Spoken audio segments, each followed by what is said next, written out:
अस्सलाम वालेकुम guys, welcome back another vlog. आज के व्लॉग में आपको खुशामदीद कहते हैं। आज का जो हमारा टॉपिक है वो बहुत दिलचस्प है, तो बिना टाइम ज़ाया किए चलते हैं कंप्यूटर की स्क्रीन की तरफ। अगर आपने चैनल हमारा सब्सक्राइब नहीं किया हो तो जल्दी से जाइए, उसे फ़ौरन से सब्सक्राइब कीजिए, बेल आइकन को प्रेस कीजिएगा ताकि हमारी अब लेटेस्ट अपडेट आपको मिलती रहे। चलते हैं हम अपने टॉपिक की तरफ। आज का हमारा जो टॉपिक है वो है product layout and line layout. ये चीज़ें क्या होती हैं इसके बारे में हम थोड़ी सी डिस्कशन करेंगे। मैं इसमें कुछ एक्सप्लेन करना चाहूँगा कि ये चीज़ें क्या है और किस पर्पज़ के लिए यूज़ होती हैं। ठीक है। अच्छा, सबसे पहले हम बात करते हैं प्रोडक्ट की लेआउट की। ठीक है। प्रोडक्ट लेआउट एक ऐसा प्रोडक्शन के उसको के लेआउट के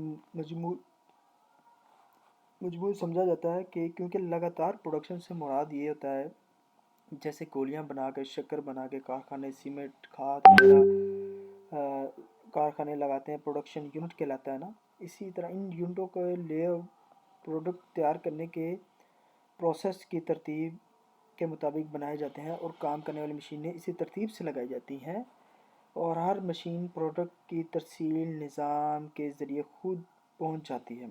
मटेरियल हैंडलिंग बहुत कम होती है।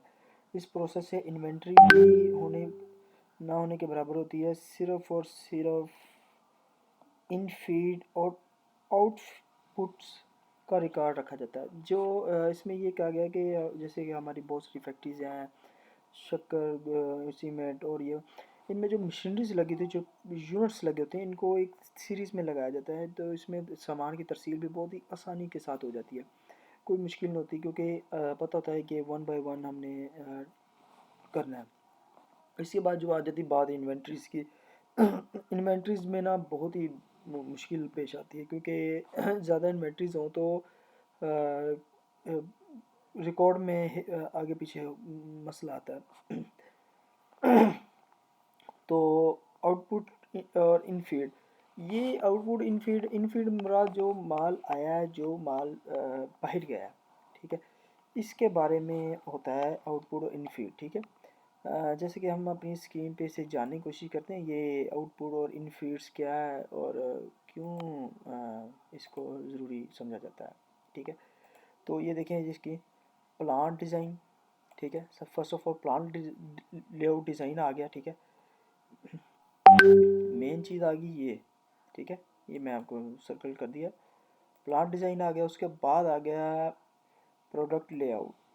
ठीक है। ये प्रोडक्ट लेआउट होगी, एक जगह पे प्रोडक्ट का लेआउट बन गया। ठीक है, वो डन हो गया। प्रोसेस लेआउट कि ये किस प्रोसेस से जाएगी। ठीक है। फिर इसको सेलुलर मैन्युफैक्चरिंग लेआउट आ जाता है। ठीक है। ये समझने वाली बात है। ठीक है, समझिएगा। Hybrid layout and fix production layout. ठीक है। हाइब्रिड लेआउट आ गया, फिर फिक्स प्रोडक्शन के। फिक्स मतलब कि इसमें यही काम होना है, इसके अलावा इसमें कोई काम नहीं होना। जैसे एक प्लांट चीनी बना रहा है तो उसे चीनी पे ही मजबूर रखा जाएगा कि ये नहीं कि अभी चीनी बना रहा है तो बाद में उसे कहा जाए कि आप चीनी बनाना बंद करके इसकी जगह पर टॉफ़ियाँ बनाना शुरू कर दें। तो ऐसा नहीं होता।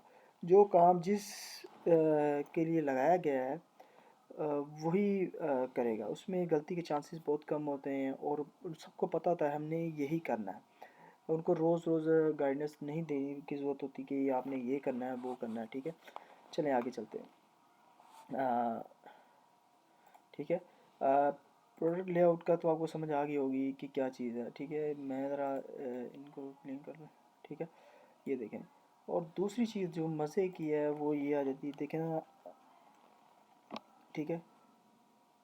प्रोडक्ट लेआउट, ये देखें ना, एक चार्ट सा बनाया गया। ठीक है, ये देखें, ये चार्ट है। मैं ज़रा ठीक है सर्कल कर दूँ। ये देखें, एक और दो और तीन ग्रेडिंग।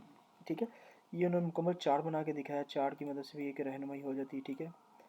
और इसके आप समझने में आसानी होगी आपको। ठीक है। और मैं आपको दूसरी बस समझा देता हूँ। और इस तरह का अमल इस्तेमाल किया जाता है मैन्युफैक्चरिंग में इस्तेमाल होने वाली बनाई जाने वाली इससे महंगी लेआउट के तहत पैदावारी निज़ाम मैन्युफैक्चरिंग सिस्टम कहलाता है। प्लांट यूनिट में इस्तेमाल होने वाली कमी बेश प्रोडक्ट को बदला नहीं जा सकता। एक हद तक काम की नौइयत के मुताबिक बदला जा सकता है। ठीक है, और